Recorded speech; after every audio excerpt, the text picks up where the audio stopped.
pemirsa, masih bersama saya Hilman Hidayat di program Parlemen Bicara. Saat ini saya sudah bersama Bapak Dev Akbarsyah Fikarno, anggota Komisi 1 DPR RI dari fraksi Partai Golkar, Dapil Jawa Barat 8. Sehat, Pak Dev? Sehat, Assalamualaikum. Gimana kabarnya, sehat semua? Alhamdulillah. Pak Dev gimana nih? Sehat. Saya buka maskernya dulu ya, supaya enak ngomongnya ya. Gimana kegiatan anggota DPR RI ini di masa pandemi saat ini yang semakin juga kita meningkat? Khawatir juga nih Pak Dev.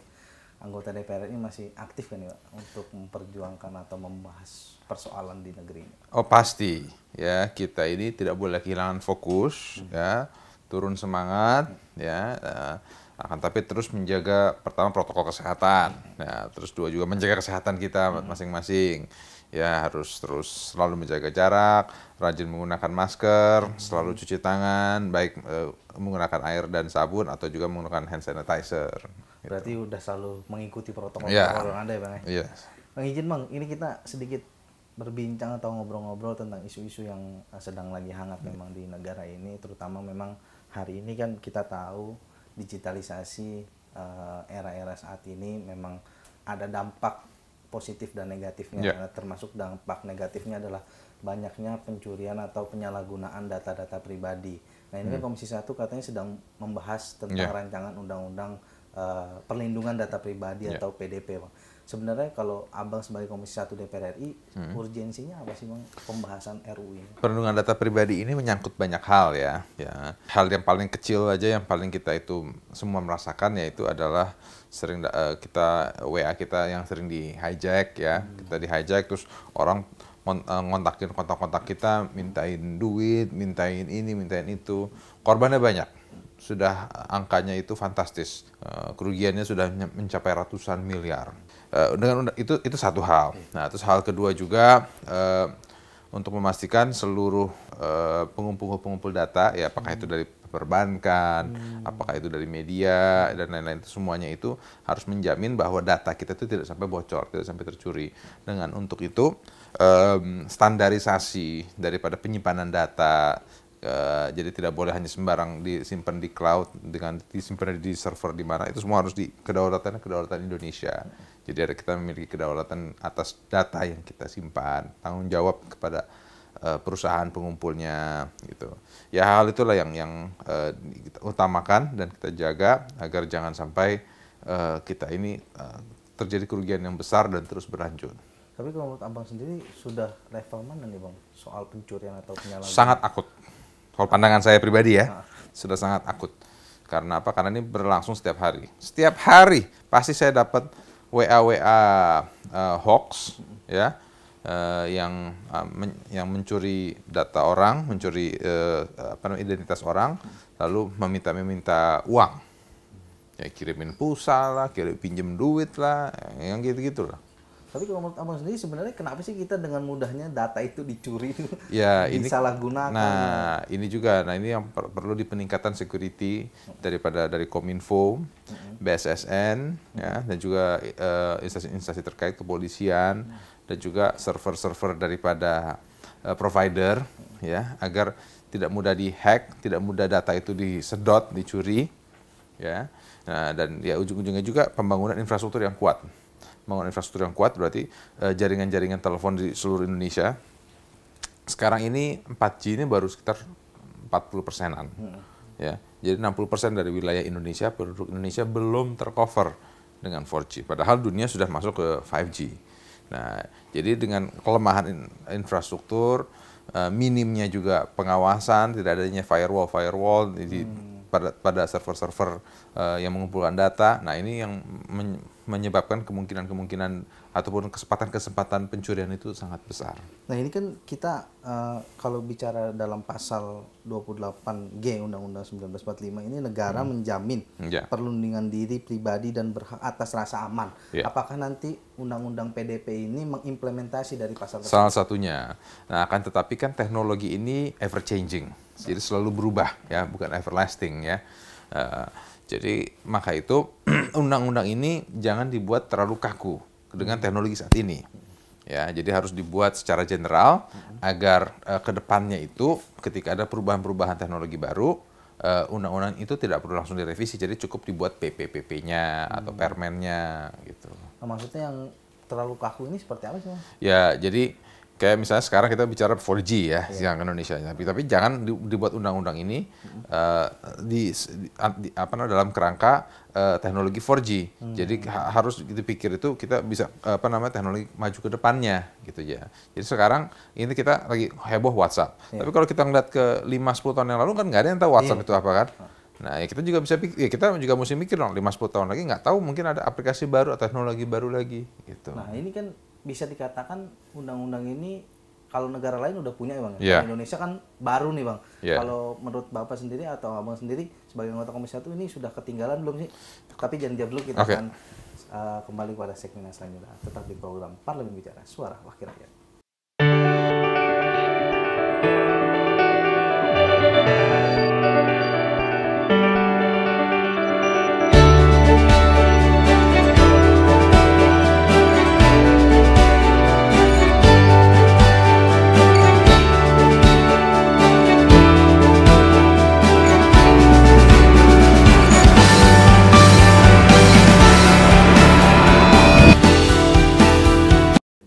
Ya, masih di program Parlemen Bicara, Suara Wakil Rakyat. Bang, tadi kita sudah sedikit membicarakan sebenarnya urgensi apa dari RUU PDP ini.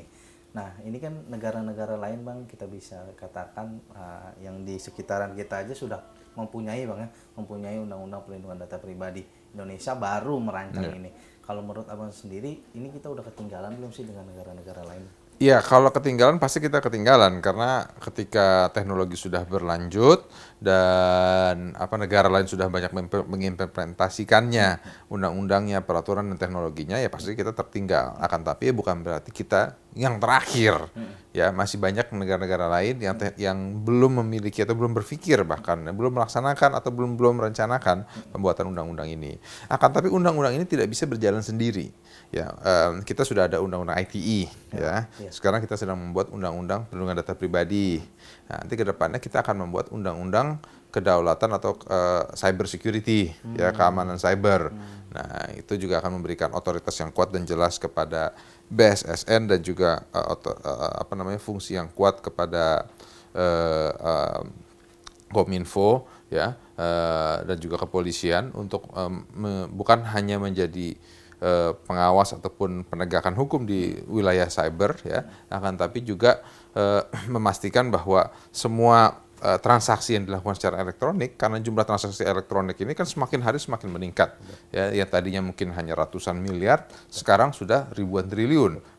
Pinjaman-pinjaman perbankan, transaksi-transaksi perusahaan besar semua dilakukan sudah secara elektronik. Jadi tapi kalau misalnya tidak ada perlindungan daripada kita sebagai pengguna, ya ini yang akan membahayakan sekali, ya, karena ya, kalau kita melakukan transaksi elektronik, kalau misalnya dihack ataupun ada di hack transaksi tersebut, ya mungkin tindakan pencurian tersebut bisa dipidanakan melalui undang-undang ITE, ya, karena itu kan ITE termasuk transaksi elektronik kan. Ketika melakukan pencurian, kan dia kan pertama itu mencuri data orang-orangnya tersebut kan, mengelabui kan. Nah, kita mulai dari situ. Jadi dari awal ketika mereka mencuri data individu, nah itu sudah langsung ditahan sehingga tidak sampai terjadi pencurian elektroniknya. Nah, ini yang menarik, Bang. Tadi Abang menyebutkan bahwa sebenarnya hukuman atau tindakan tegas ini sudah diatur dalam Undang-Undang ITE. Apakah nanti nggak tumpang tindih antara Undang-Undang Tidak, PDP? berbeda. Oh, itu berbeda, ya. Kalau Undang-Undang ITE itu adalah tindakannya, ya. Jadi ketika kita menyebar hoax, ketika ketika melakukan pendebetan yang dilarang, yang tidak disetujuin, ya. Jadi misalnya nomor rekening kamu dicuri orang, terus melakukan penyedotan rekening, nah itu kan ada tindakannya. Nah, kalau PDP itu di awalnya. Jadi ketika orang itu mencuri data kamu dari bank atau perbankan menjual data kamu, nah itu langsung ditahan. Gitu. Berarti tindakan pencegahan istilahnya. Nah, ya bisa dibilang salah satunya itulah. Jadi sebelum tindakan kejadian kriminal itu terjadi, di awalnya sudah di stop dulu. Tapi sebenarnya kalau menurut Abang sendiri sebagai anggota Komisi 1 sendiri, ini kan memang dalam 3 tahun terakhir ini pencurian data atau penyalahgunaan data ini memang sudah semakin berbahaya, ya, Bang. Yeah. Nah, sebenarnya memang dalam aturan atau kebijakan-kebijakan sebelumnya belum ada tindakan tegas nih, Bang. sampai kita harus memiliki undang-undang RU perlindungan Ya, data pribadi? memang itu masih lemah karena ya kita undang-undang KUHP aja itu kan masih menggunakan KUHP yang lama kan, KUHP yang baru belum disahkan. Nah, jadi memang apa namanya sistem perundang-undangan kita, sistem hukum Indonesia ini masih banyak perlu diperbaikin, perlu ditransformasi lagi ke depannya. Nah ini berarti nanti dalam undang-undang PDP sebenarnya apa sih Bang isu-isu yang paling krusial yang perlu diangkat dan perlu disahkan dalam RUU ini? Apakah memang nanti ada semacam badan baru atau ada penguatan kewenangan dari kepolisian atau BIN untuk menangani kasus pencurian data ini? Ya pasti itu dengan undang-undang ini kemampuannya mereka itu pencegahan, jadi peralatannya dan juga melakukan kerjasama juga dengan instansi-instansi asing, ya karena dengan ada undang-undang ini memberikan kekuasaan ataupun otoritas yang lebih untuk melakukan penindakan-penindakan yang dibutuhkan yang tidak ada sebelumnya. Tapi nanti ada badan baru kan Bang kira-kira? Enggak, kalau badan baru sih saya rasa tidak perlu karena sudah ada lembaga-lembaganya, tinggal diperlu penguatan aja. Berarti di TNI, Polri, BIN itu akan diperkuat gitu untuk melakukan. Tapi lebih kepada BSSN dan kepolisian ya, dibanding ke TNI, Polri.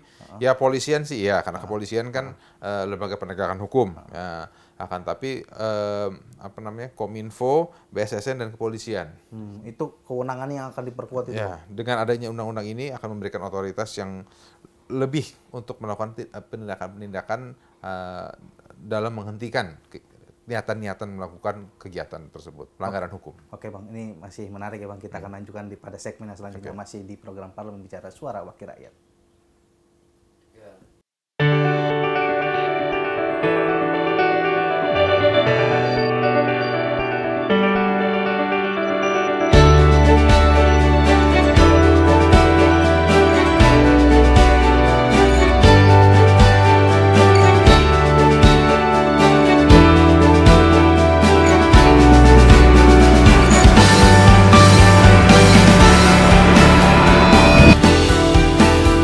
Parlemen Bicara Suara Wakil Rakyat dan juga masih bersama Bapak Dev Akbar Syahfikarno.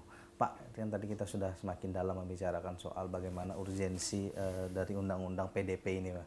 Nah ini sebenarnya ya kan kita sudah punya satu identitas nasional KTP, IKTP. Nah itu kan data-data kita memang banyak ya Pak disebar atau di mana ini. Apakah memang nantinya diyakini Pak dengan hadirnya undang-undang PDP ini dapat mengamankan data pribadi kita, Pak? Ya kembali lagi itu PDP itu kan hanya alat ya. Alat itu bisa optimal kalau digunakan secara optimal. Kalau tidak digunakan ya tidak juga bisa berjalan. Jadi dengan adanya undang-undang ini kan memberikan otoritas kepada penegak hukum. Nah penegak hukumnya juga perlu meningkatkan kemampuan mereka, menambah jumlah SDM-nya dan juga meningkatkan kualitas SDM-nya, memperkuat peralatannya mereka, ya sehingga ketika mereka mau bekerja untuk melakukan penindakan itu sudah sesuai searah. Berarti peralatan hari ini bisa dikatakan belum begitu canggih gitu? Saya tidak mengatakan tidak begitu canggih, ya. Cuman kembali ke yang tadi saya katakan sebelumnya, teknologi ini kan ever changing. Jadi sistem komputer yang dimiliki yang paling hebat beberapa tahun yang lalu ya sekarang sudah usang. Betul. Ya kan mungkin sudah diketemukan lagi coding-coding baru ya, program-program baru ya, sistem-sistem baru ya yang tidak ada di beberapa tahun yang lalu yang sekarang sudah ada, akan tapi kita belum memiliki penangkasnya. Nah, itulah yang harus di-upgrade terus gitu. Nah, kalau sebelum hadirnya undang-undang ini nih Bang, apa pesan Abang terhadap masyarakat agar memang tidak kan saat ini ya kita gampang juga lah Bang misalnya di luaran kita dimintain data oleh orang-orang yang tidak dikenal katanya aman. Nah, ini kan banyak ternyata dampaknya itu buruk, ternyata banyak pencurian atau penyalahgunaan data. Nah, itulah yang paling penting. Yang pertama kita juga jangan sembarangan menyimpan data. Selalu rajin mengganti PIN kita, ya PIN ATM, PIN account kita, PIN M-banking kita, PIN sosial media kita pun juga ya. Kita harus rotasi terus. Kenapa? Karena ya kadang-kadang orang itu bisa menghack dari macam-macam. Nah, kemarin itu juga saya dapat info ada satu tokoh masyarakat ya itu bisa nyambung ke akun Facebook. Dalam kita menyimpan data tersebut kita rajin update data kita, jangan sampai data kita itu bocor. Tapi ada kemungkinan nggak sih Bang kita akan kerjasama dengan hacker-hacker yang canggih ini kalau dulu? Tentunya ada baiknya ya kita daripada mereka di luar ya terus tak terkontrol, lebih baik mereka itu kerja sama dengan pemerintah ya, mendapatkan fixed income yang jelas ya, dan akan tapi karyanya dihargain ya, dan mereka pun tidak keluar dan bisa sampai terjerumus ke kriminal. Mungkin komitmen dari DPR sendiri apa nih Bang terkait dengan atau harapan terkait dengan RUU perlindungan data pribadi ini? Ya kita berharap bahwa dengan ininya selesai undang-undang ini, maka kita ini bisa memberikan lebih rasa tenang kepada masyarakat ya. Akan tapi bukan berarti pemerintah ini lebih menjadi otoriter kepada masyarakat ya. Tetap tidak, kita tetap sebuah negara demokratis.